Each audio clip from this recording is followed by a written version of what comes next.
Today I review The Martian, so let's science this crap up.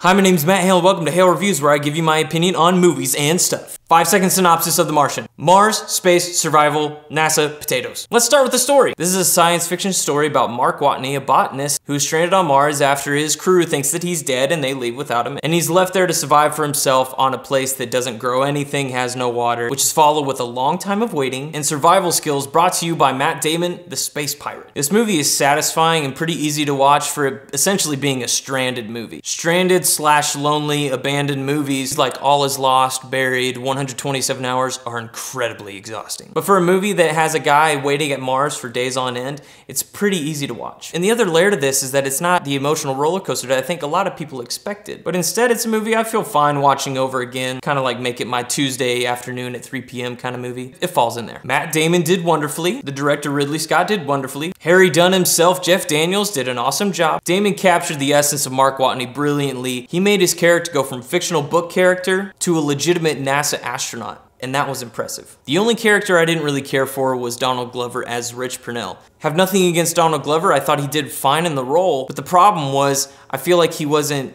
held back enough. Just kind of all the screws in his head are just completely loose and there was no restraint in that character. And it's not so much his portrayal of Rich Purnell, but it's that his character was so glanced over. I may be wrong, but I'm pretty certain he's a pivotal character in the book and the whole story. But instead they chosen to give him 10 minutes and not a minute more. I love the production design of The Martian. It was impressive how each prop, each set, each design was both informative and beautiful. Each prop and set piece was supposed to be there for a reason, so why not make it look good? After all, it is NASA.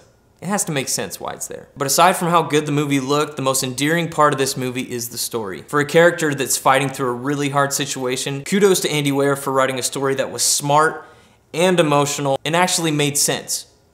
Mostly. This movie's not perfect though. It has a few scenarios of recycled shots, unnecessary side stories, and Sean Bean doesn't die. I will say there is a scene with Sean Bean where they kind of poke at a previous role he might have had as the son of Gondor. All in all, I thought it was a great movie. It shows quality filmmaking, it shows an encouraging story, it shows fairly realistic scenarios for being a fiction, and it contains the most wanted Christmas gift I want this year. That spacesuit. That suit is stupid awesome. Didn't make sense why it looked that way, but it looks crazy cool. Anyways, I hope you like my review of The Martian. If you like this video, be sure to leave a thumbs up down below. And also, if you like this, be sure to share it with every earthly individual you know on this planet, because not enough people watch these. I don't know, maybe you don't need to watch it, but it would make me feel better. Thank you. Anyways, thanks so much for watching, and I will catch you on the next review.